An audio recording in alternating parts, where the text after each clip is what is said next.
તમારું નામ અને આ શું પ્રશ્ન છે તો તમે અત્યારે તાળાબંધી કરી છે સ્કૂલ? મારું નામ સગન ભાલિયા, ગામ ડોળિયા. અમારો પ્રશ્ન ગામ લોકોનો છે કે ભાઈ જ્યાં સુધી અહીંના જે પ્રિન્સિપાલ ભરતગીરી અને એમના ધર્મપત્ની દક્ષાબેન, જ્યાં સુધી એની બદલી નહીં થાય અહીંથી, ત્યાં સુધી આ સ્કૂલની તાળાબંધી રહેશે. આ અમારા ગામ લોકોનો નિર્ણય છે. એવું તો શું થયું હતું કે તમારે આટલો બધો વિરોધ કરવો જોઈએ? સાહેબ, વિરોધ આમ જોઈએ તો આ શિક્ષકના લાયક નથી એવું લાગે છે. કેમ કે અવારનવાર એટલા બધા બાળકોને અડધૂત કરે છે, ગામ લોકોને અડધૂત કરે છે. અને ગામ લોકોની સાથે એને શું વેર છે કે ગામ લોકો જે બાળકના વાલી એની સાથે કદાચ બી કંઈ વાંધો હોય તો એનો બધો બાળક પાસે લે છે અવારનવાર. એવું બહુ બને છે. તો આજે છેલ્લા 1 વર્ષથી જે પ્રિન્સિપલ બન્યા પછી એને સ્કૂલમાં પણ ઘણી ભૂલો કરી છે. એને પોતાના નિર્ણય લે છે. કોઈ નહીં એસએમસીને પૂછવામાં આવે, નહીં ગામના આગેવાનોને પૂછવામાં આવે. એને પોતાના નિર્ણય. અમારા બાળકો શિક્ષણ સિવાય કોઈ બીજી પ્રવૃત્તિ ન થવી જોઈએ એ શિક્ષકોને પણ ધમકી આપે છે કે ભાઈ રમતગમતના શિક્ષક છે તો રમતગમત કરવા માટે એની પાસે ટાઈમ, સ્કૂલનો ટાઈમ છે એ પ્રમાણે પછી વધારે એનો ટાઈમ બગાડવાનો થતો નથી. એવી રીતે શિક્ષકોને પણ બાંધમાં રાખે છે. અને દૈનિક માટે, કાયમ માટે શિક્ષકો કોઈને કોઈ શિક્ષક સાથે એ લોકો બવાલ કરતા હોય છે. આવું મેં અવારનવાર જોઈ છે. કેમ કે હું આ એસએમસી કમિટીનો અધ્યક્ષ છું અને અમારી એસએમસી કમિટી વર્ષોથી જે બની ત્યારથી સ્કૂલમાં એક મિત્ર અમે કાયમ તપાસ કરતા હોઈએ છીએ. અને જ્યારે આવી ત્યારે કોઈ શિક્ષકો સાથે બબાલ શરૂ જ હોય, કાં બાળકો સાથે હોય. બાળકોને એવી રીતે બોલે છે કે આપણને એમ લાગે કે આ બાળકો એના દુશ્મન છે, કે બાળકો એના દુશ્મન છે. જેથી આંખ બતાવે, બાળકો જે ભણેલા ભૂલી જાય એવી તો આંખ બતાવે. હજી નથી પાસ આવડતા એટલે ગામ લોકો આખા ગામને સામે દુશ્મન થઈ ગયે છતાં બાળકોને તો ધમકાવે છે. હજી અમે જોઈએ છીએ, બરોબર.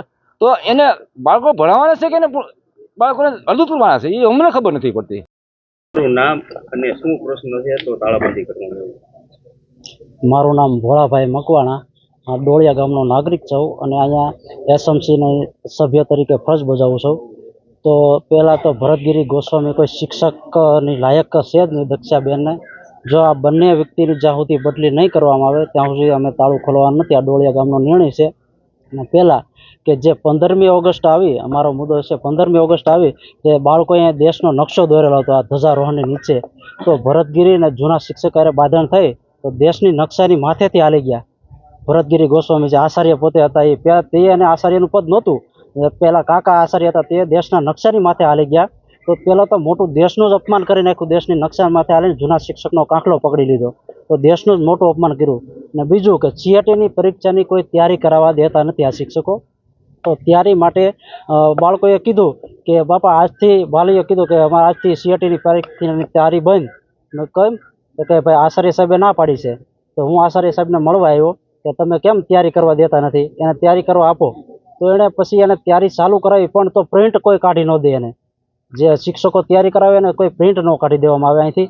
તો પ્રિન્ટ શિક્ષકોએ શું કર્યું કે ઘરનો ફાળો કરીને કરશનભાઈ પાસે પ્રિન્ટ કઢાવી અને બાળકોને તૈયારી અપાવી અને CAT અમારા બાળકોને તૈયારી કરાવી. આ આચાર્ય કોઈ પણ તૈયારી નથી કરવા દેતા. અને બીજું કે આ સ્પોર્ટ, માનો કે ભારતમાં સ્પોર્ટનું બહુ નામ આપેલું છે સ્પોર્ટ, તો આ આચાર્ય સ્પોર્ટની કોઈ પણ તૈયારી નથી કરવા દેતા. આચાર્યને અહીંયા આ જે રાજુ સાહેબ છે એ સ્પોર્ટના શિક્ષક છે, તો એને પણ કીધું છે કે આચાર્ય અહીંયા સ્પોર્ટની કોઈ જરૂર નથી અમારે. તો સ્પોર્ટના શિક્ષકને કીધું તમે બદલી લઈ લો. આચાર્ય અહીંયા એસએમસીની કમિટી સામે બેઠી હતી, ગામ લોકો બેઠા હતા, એને અમારી સામે કહી દીધું છે કે અમારે સ્પોર્ટની કોઈ જરૂર નથી, તો અહીંથી બદલી લઈ લે. અમારી સામે કીધેલું છે. અને દક્ષાબેને મહેન્દ્રભાઈ જે જૂના શિક્ષક હતા એને